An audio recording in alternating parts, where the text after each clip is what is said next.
छोटा सा गाँव और चढ़ता हुआ सूरज, कच्चे घर और कच्चे रास्ते, पुरसकून माहौल गाँव का जिसमें परिंदे उड़ते हुए नज़र आ रहे हैं। नरम सी चमकती हुई रोशनी जो कि सुबह की आपको आगाज़ में नज़र आ रही है। तो ये सारी जो है स्टोरी आपको इस सीन से ही पता चल रहा होगा कि किस तरह के सादे लोग और सादे उनके मजाज और किस तरह से उनकी नेकी जो है वो बहुत बड़े अजर में बदल जाती है। तो ये कहानी है एक गरीब माँ और उसके एक जो है हरे बेटे की। तो आप जो है जब इसको सुनेंगे तो इंशाअल्लाह ताला आप अपनी ज़िंदगी में कुछ बदलाव जो है उसको पाएंगे इंशाअल्लाह। गरीब मेहनती औरत, हल्की सी दुबली गहरी आंखों वाली, पुराना भूरे रंग का दुपट्टा, सिंपल शलवार कमीज, चेहरे पर थकन लेकिन प्यार भरी मुस्कान। हीरा जो है उसका बेटा है, 8 साल का मासूम लड़का, चमकती हुई सब्ज ग्रीन आंखें, हरा कुर्ता, छोटी सी टोपी, हमेशा उम्मीद से भरा हुआ। आप जो है एक गरीब गाँव की औरत है जो कि बहुत ही दुबली पतली है, मेहरबान चेहरा, जो कि अपने ऊपर पहने हुए है और पुरानी शलवार कमीज। उसका 8 साल का बेटा जो कि चमकदार आंखों के साथ, जो कि ग्रीन एक लिबास पहने हुए है। ये देहाती जिंदगी जो है, गारे वाले घर, चमकती हुई सूरज की रोशनी, उम्मीद लोग। गरीब मगर मोहब्बत भरी कहानी। एक छोटा सा गांव था जहां जिंदगी बहुत सीधी मगर मुश्किल थी। इसी गांव के किनारे एक पुराना सा मिट्टी का घर था जहां अमन अपने छोटे बेटे हरा के साथ रहती थी। उनके घर में ना बिजली थी ना अच्छा खाना, लेकिन जो चीज़ उनके पास थी वो बहुत कीमती थी। एक दूसरे का प्यार। रात जो जब हुआ तेज चलती घर की दीवारें हिलती, तब हरा डर जाता। अमन उसे अपनी बाहों में ले लेती और कहती, बेटा जब तक मैं हूँ तुम्हें कुछ नहीं होगा। हरा मुस्कुरा देता।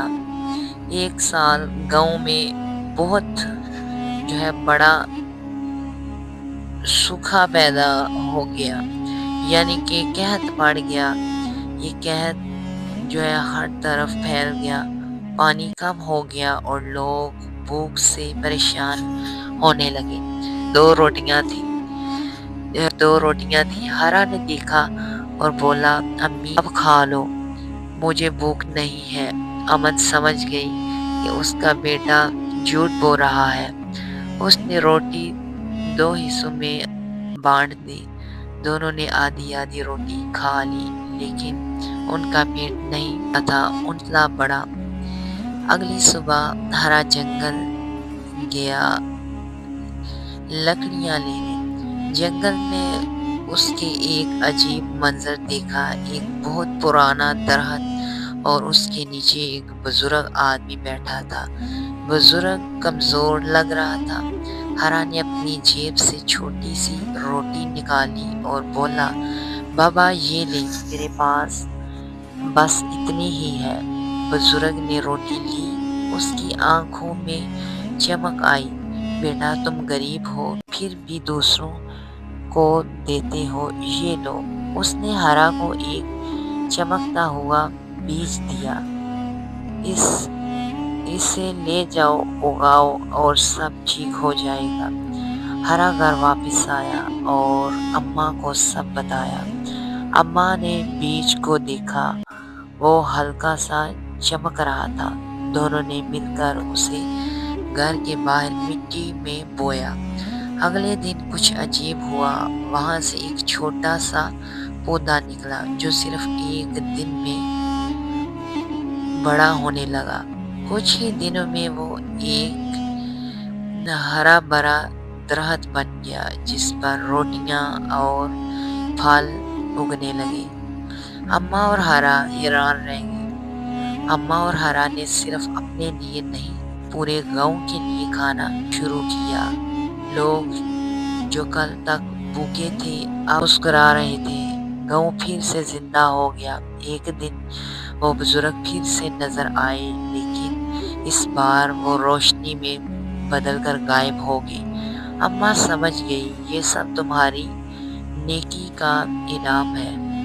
ہرا جو ہے وہ دکھاتا ہے کہ کس قدر جو اللہ کی راہ میں خرچ کرتا ہے تو اللہ تعالیٰ کی ذات اس کو دیتی ہی جاتی ہے۔ اماں نے ہرا کو گلے لگایا اور جو ہے ان کا چھوٹا سا گھر دنیا کا سب سے امیر گھر بن گیا۔ محبت سے ہے بھرا ہوا یہ غریب گارے کا جو ہے گھر اور گاؤں اس ماں اور بیٹے کے اس نیکی سے اس اچھائی سے جو ہے ایک گٹھلی کی طرح ہو گیا۔ سب میں جو ہے خوشیاں، سب میں امید، کامیابیاں اور ایمانداری اور سادگی کی چمک تھی۔ تو آپ نے دیکھا کہ اللہ تعالیٰ کی ذات نیتوں کو پسند کرتی ہے۔ دل بڑا ہونا چاہیے، چاہے گھر چھوٹا ہو یا انسان جو ہے کمتر ہو، کمزور ہو، غریب ہو، لیکن جس انسان کا دل بڑا ہے تو اللہ تعالیٰ کی ذات اس کے خزانے میں، اس کے گھروں میں، اس کے مال میں، اس کے رزق میں کسی چیز کی کمی نہیں کرتی۔ تو اسی طرح ہرا اور اس کی اماں نے نیکی کر دکھائی اور اس کا بدلہ انہوں نے کیا مانا۔